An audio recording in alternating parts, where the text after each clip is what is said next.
Welcome to the Elite FTS Sports Performance Podcast. Always a learning process for me on how to make the program better. I'd have to say my number one piece of advice is make sure you want to be in this profession.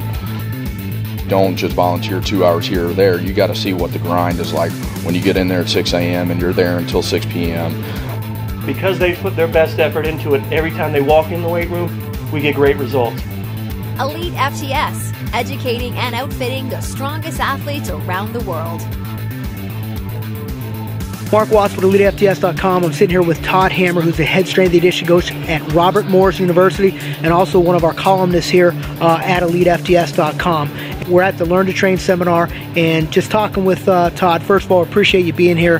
One of the questions we want to get right into it is being a head strength and conditioning coach and trying to balance at a small Division I school, having all the sports out of the 23 sports, working with 17. What are some of the strategies you use to really try to balance and really get the most out of training all those sports without kind of being burnt out? First off, Mark, thanks for having me here. Be honest with you, it's difficult. It's something we work with every day. It's a challenge for us. Things that we do is, first and foremost, I think you have to take care of your staff. And the guys and girls who work for me, from interns to student workers to graduate assistants, if they don't need to be there, I tell them this all the time: go home. Have a personal life outside of work so that when you do need to be there, you're fully focused on the job at hand. And I think by, steal a little Stephen Covey here, sharpening your saw is always going to make the employee better. So that's the first thing we do. And I am adamant about that. I have some assistants who are very confused when I'm mad when they're putting in too many hours when they don't need to. The other thing is you have to be realistic. Part of it, we realize that we can't do as much speed and conditioning work on the field as we'd like. It's just not feasible. We don't always have the field time. We don't always have the space.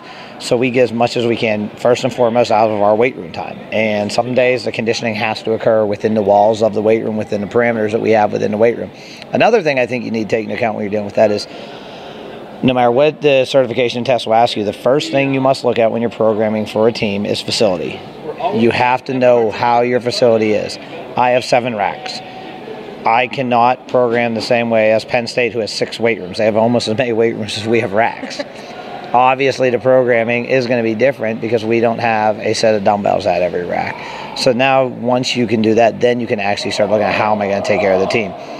Build a relationship with the coaches, build a relationship with the athletes. Those are 2 very important things. Have the athletes believe in what you're doing, believe in the programming you're doing is the best for them. At the same time, don't forget to communicate to the coaches. I've made this mistake. I think all strength coaches have. We get busy. We're in the weight room. Kids are working great. We think everything's peaches and cream. We get a call from a coach and they say, we're not happy with A, and you don't even know what A is because you've been in the weight room for the last 3 weeks. And every small school and probably big school strength coaches had that. So finding ways to communicate your goals to the coaches, what you really can do, what you can accomplish for that coach. If a coach wants you to condition them, but it's not feasible, well, how can we solve that problem? Maybe we can't condition them, but maybe one day a week we can go down and work with them and show them things they can do other day of the week on their own. Maybe we can go down and show them to warm up, and maybe we can't be at every practice, but we can come down once a week and make sure it's being done properly. Those are different strategies we use, and it's really team specific. Some of our teams, want to utilize strength conditioning just for weight room work. Others want to utilize strength conditioning, weight room work, and on the field work. Some of our teams, we have 3 of our teams that want us there at every practice for to help with injured athletes conditioning. And we're going to do the best we can, realizing that we don't have a large staff, so we can't always be at every single one. So those are different strategies we use, but it's an ongoing learning process, to be honest with you.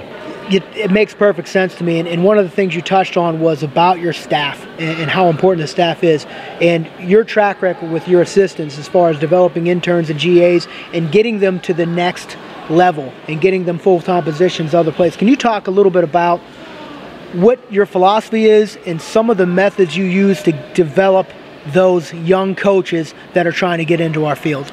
One thing people always say about this field is it's all about who you know. And I don't think that's a bad thing. I think we know who we know because of the reputation we've built and the things we've done. I looked at your internship program a lot, and every time I did, I thought, boy, I'm not doing enough to develop my interns. And when I look at other schools, I have 2 new staff members that joined me recently, and the first project I gave them, as I said, I think we need to reinvent how we run our intern program. You need to contact, each of you need to contact 10 different schools that I don't know anyone at and you don't know anyone at, and ask if they would mind sending us their intern packet. To me, it was a win-win situation. 1, they made new contacts, which in turn, I made new contacts. Now they know who we are, and we have a new friend in the profession. But 2, we got to review schools' programs. Some schools were very forthcoming, sent us everything they had. Others said, we won't share it, but we'll talk to you about it. Others just didn't respond. But at the end of the day, each of those 2 gentlemen made at least 5 or 6 new contacts. I inadvertently made 5 or 6 new contacts because they know them. It's someone that now I know. I got great advice one time, and I forget where it came from, and they said, you don't get jobs because of who you know. You get jobs because of who you know, who they know. It's your friends' friends that hire you. Because at the end of the day, the people who are my friends probably aren't going to hire me because they're probably around my level. But someone who they know, who's their friend, might be the person that one day hires me. So it is who you know and who they know. And also, let me steal from Mark Watts. I've used this one a lot recently. It's also who knows you. I think that's important to get the people out in front, to get them talking to different professionals, different strength and conditioning professionals. I have 2 of my gentlemen here this weekend taking notes, introducing themselves to people. But we also do simple things. When we go to a conference, I make them write down when they get back in the room every single person they met, try to find their email, and then email each person they met an independent email, not one big email saying, nice to meet you all, but just say, hey, it was good to meet you. I'm glad we got to talk about what was the best beer or whatever the conversation went around. But I think those little things not only are going to help me in the long run, they're going to help them. And they're going to get the word of what we're doing out to people so that hopefully one day they can get jobs. And many times it becomes detrimental to me because I keep losing people. They keep getting better jobs. But I talked to a good friend of mine, Hank McDonald, who worked for me before. He's out at Hawaii now, killing it, living and surfing, doing all the things they do in Hawaii. I'm not going to lie, I'm a little jealous. I think he might make more money than me too. But it's great to see them obviously move on. And those are some of the ways we do that. All right, Todd, last question. You touched on it a little bit. We talked about it a little bit before together, and we've always kind of talked about this every time we've been together. The difference between, especially with young coaches, the difference between the science of strength and conditioning and kind of the art or the practical application of those scientific theories. And you had talked about the gap between understanding what's in the textbook and understanding how to implement that in a realistic strength and conditioning setting. And I think it's you have some great insight on that. So if you wouldn't mind elaborating on that stuff. Something I feel very strongly about is living in the strength and conditioning world, as far as science is, and living in what we do, the practical sense, are 2 completely different worlds. I'm not saying we can't use science. We should understand it. We should look at it. But at the end of the day, if I give you 100 athletes and say, here, go train them, and you don't know what gym you're running them in, what facility you have, what equipment you have, like I said earlier, if you don't know that facility, you can't train those athletes. And you can try to get as energy system specific to your sport as you possibly want to. But if I give you a football team that's just out of shape, maybe they just need to run. I like, Jim Wendler said this, and I always get a kick out of it. There's nothing wrong with running. It gets you in shape. Running hills, running steps. And when you're dealing with the volume of athletes you have at the small Division I AA, Division II, Division III schools, that's where you're really going to start to see, all right, we have 400 athletes to get through today.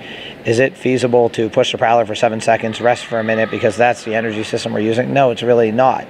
What is possible today? Well, I know we can get the team working hard, get them all on the same page, get them improving their athleticism, getting in better shape, doing all of those wonderful things. We can get all that happening. I have a former student athlete of mine who is working with a gym in the private sector, and I don't agree with what I understand what they're doing. I can't say I agree with everything they do, in the sense that every day they do test them with heart rate variability and vertical jump, and they're sending kids home from workouts. And this is where I respectfully disagree with what they're doing.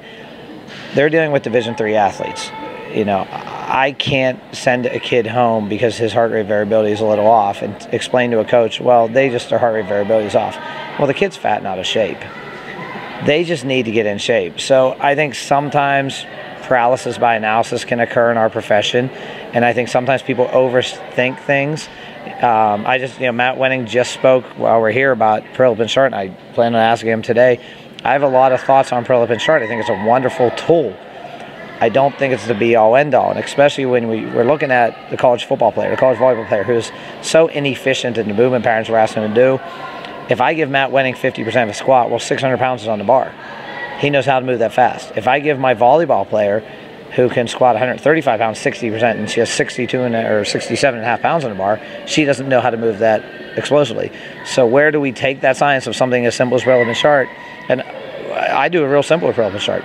I average it up 5-10% depending on the sport and the team, because most of my athletes don't have the efficiency to create force. Now I try to drop them back down as they get more efficient, but you have to start by explaining to them the goal. We're trying to move this barbell fast and trying to get them to just understand the concepts. Not to plug myself, but I wrote an article about a year and a half ago called Looking at the Dynamic Effort Dynamically, I think it was called. And I talk about how we start to introduce dynamic effort work.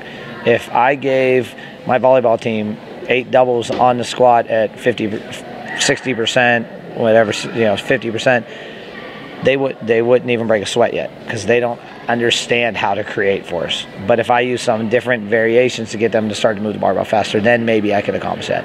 And that's where I think you have to meld the science in with the practicality of it all. And I lied. I am going to ask one more question because it just came to mind, and we were talking about this again during Dr. Brian Mann's speech.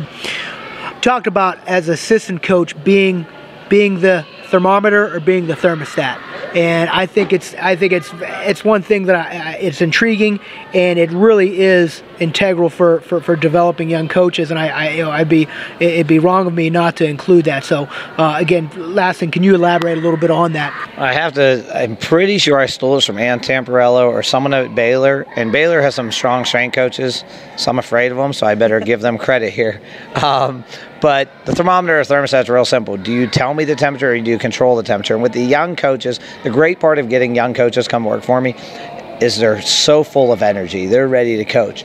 The downside is their emotion is so high. I actually, little tangent, heard an NPR story this week on IQ versus EQ. Intelligent quotient versus emotional quotient. They said we can determine someone's success better on a higher EQ than IQ.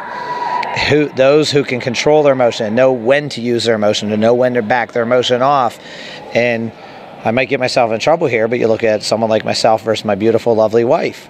I have a little better EQ. She will listen to this.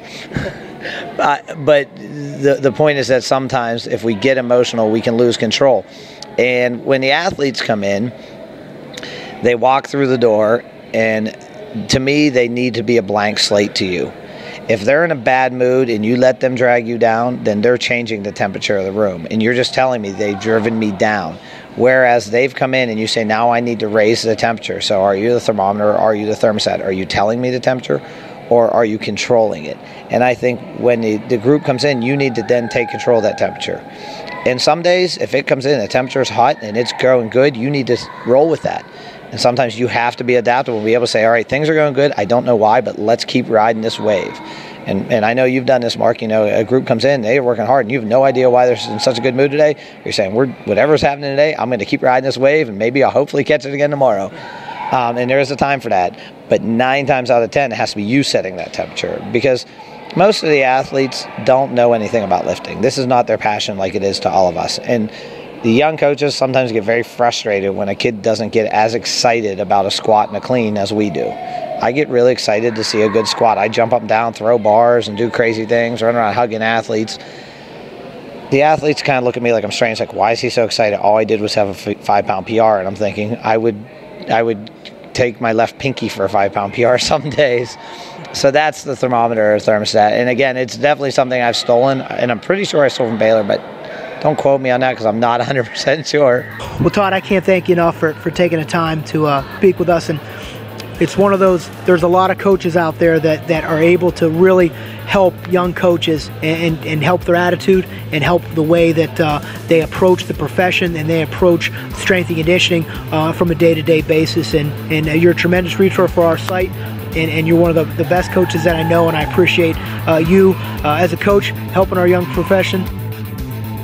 That's it for this episode of the Elite FTS Sports Performance Podcast. Visit us online at elitefts.com.